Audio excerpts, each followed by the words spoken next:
All right, RV enthusiasts, welcome back to our channel. And on today's video, we have something incredibly crucial to talk to you about. Making sure you're prepared for when the storms and bad weather roll through. We're so concerned about getting these warnings out because they're moving so quickly, literally in 5 minutes time. This can change from where it is located from one county to another. So, Because we're in a tornado warning. We got Maya. We're okay. We're talking about being prepared for when flooding, hail, wind, tornadoes, all these things might roll through where you're RVing at. this is a new tornado warning. It looks like it's in effect until 7:30.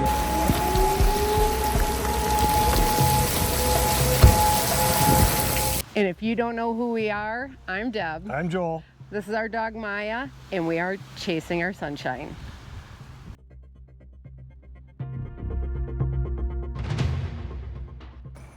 The first thing about being prepared, and before you even start preparing, is knowing the risks. Yes, obviously there's always risks that are involved with the weather, and especially crucial and for you to be vigilant while living in an RV. Yeah, the unpredictability of weather is exactly that, unpredictable. Make sure you're prepared ahead of time and make sure you have a planned response.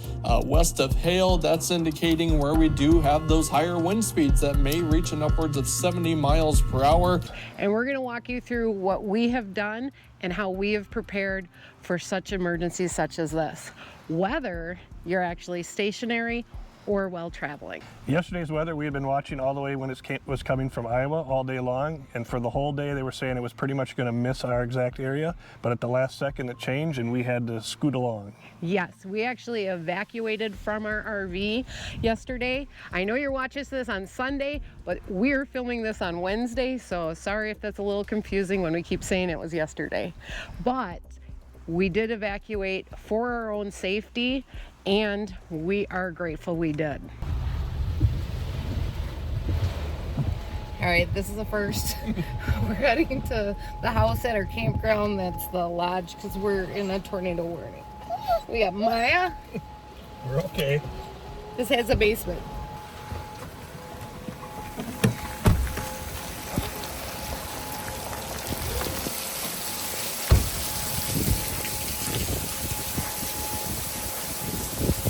What?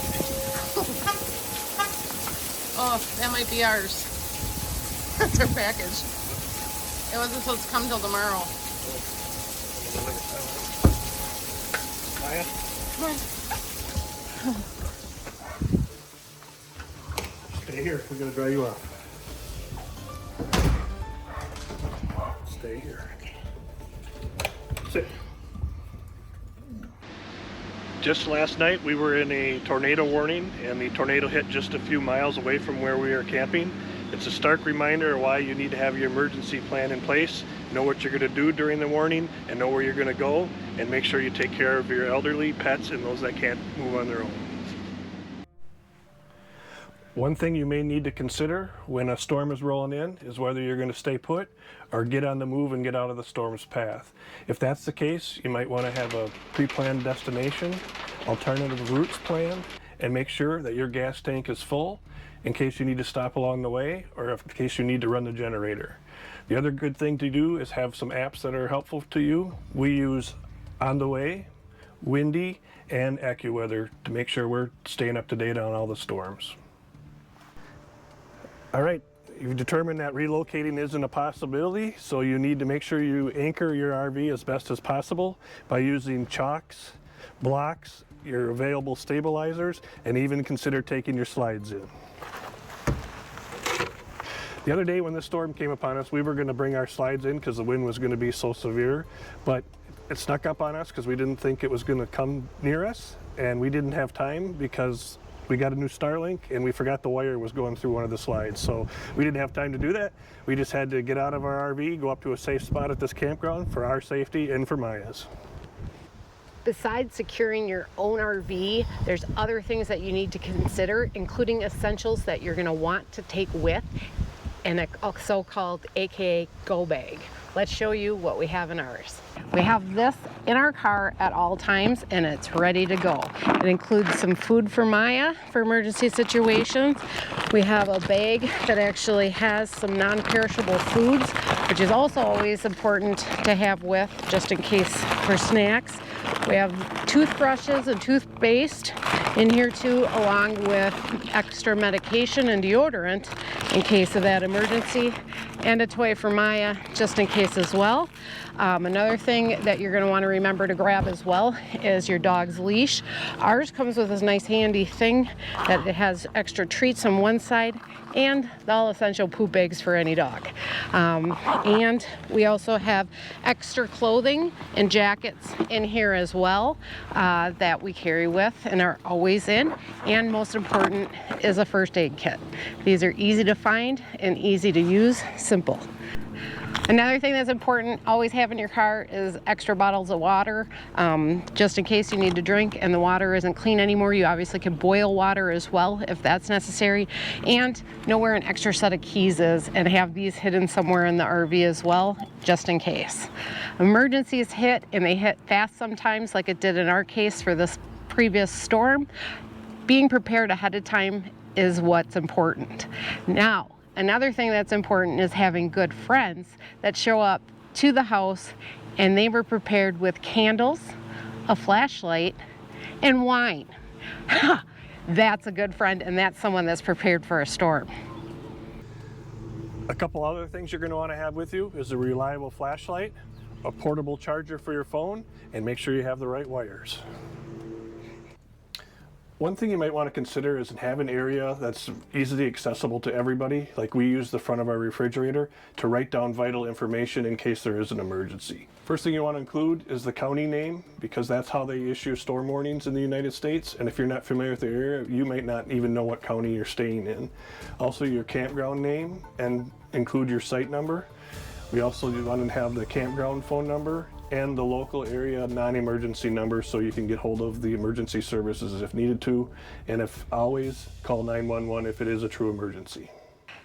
As Jill pointed out, it's very important to know what county you're in, but also, if you can, make sure you have antenna TV onto a local station to watch the actual weather, or we recommend actually Ryan Hall you all on YouTube. He's absolutely amazing. This is a great tip for RVers, and we just learned it from fellow RVers ourselves about his channel, but we were watching live as the storms came up from Iowa into Wisconsin during the storm, and we were able to prepare better for this. Make sure you are paying attention to the weather, and another thing is to possibly have an emergency weather radio with you as well, but make sure it has batteries in it. As we all know, power outages come with bad storms. You want to make sure that you have a backup power source, like a generator or a solar charger of some sort, and make sure that your gas tank is full to run your generators. During the recent storm, we did experience a power outage, so we had to run our generator for several hours. Luckily, our side of the campground came on relatively quickly, about 10:30 the night of the storm. But the campground, which is part of our campground also on the other side of the road, is still out of power at the time of this filming.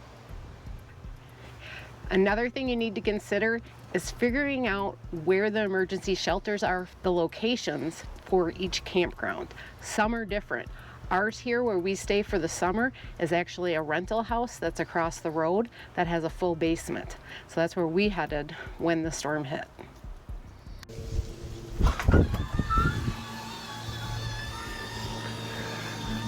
When a storm's coming, the one thing you do not want to do is leave any awnings out. Make sure you get them in before the wind picks up. It can be disastrous and costly. And if you have a pet like we do, that is something that you need to consider for storms as well. Maya gets high anxiety during storms, so we have special medication that was prescribed from the vet for her to give. And in this case, the other day, we gave her the pill. It normally takes an hour to kick in, and we had 5 minutes to decide whether or not we were actually evacuating or not. That's how short of notice we had. As part of the go bag that we have talked about is make sure that you're also taking care of your pet with that. Have an extra leash, extra medication if their dog is on medication, treats and toys, and any blankets that they might need to have. Yes, and don't forget poop bags. Yes. Remember guys, the living in an RV can be an amazing adventure, but it's also so important to be prepared for storms, especially if you're in high-risk storm areas. The storm that hit here on May 21st on Tuesday hit hard and fast, and that's why if you're living in an RV or storm watching in general, even if you're living in a house, being prepared is one of the most important things that you need to do. This tornado warning in effect for eastern Eau Claire County until 7:30. So if you're in the warning area, eastern Eau Claire County, I'd go as far as to say eastern Chippewa County, go ahead and head to your safe place immediately. That's going to be the lowest level of where you are, a building or home. That's going to be a basement, a crawl space. If that's not accessible, you want to find the interior-most point of where you are. That's ideally going to be a bathroom or a closet. Even an interior-most hallway, you need to put as many walls between you and the outdoors as physically possible. You're going to want to make sure you plan ahead, have essential supplies, and make sure you secure your RV. And we are obviously praying for everyone that was affected from the storms for the past couple of weeks. They have been insane, and there's been extreme damages and losses of life recently, and we are praying for all that are affected by this. We are grateful to tell you that nobody was hurt in our area. Certain areas were struck very hard and have property damage, but no one was hurt that was reported, thankfully. Yeah, that's great. So, if you haven't yet, make sure you hit that subscribe button and ring the bell so you get notified when our next video is out, so you can stay in tune with us for all our RV adventures. And if you like this video, give us a thumbs up. If you didn't, give us a thumbs down. The wind's picking up here, so we're gonna take shelter again inside the RV, and we'll see you guys on next week's adventures. Thanks for watching.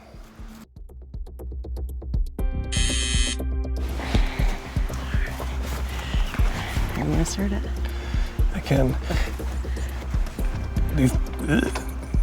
The first thing about being prepared, and before you even...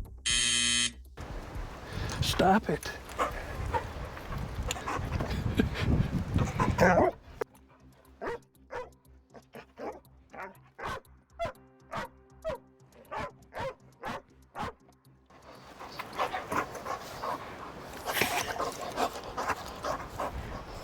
Stop. Sit. We just lived it this week on True Blue Tuesday, and if you don't wear blue on Tuesday to support law enforcement, you should start doing that. But what are we talking about today? Excuse me, sir, did you survive the tornado last night? You're a dork.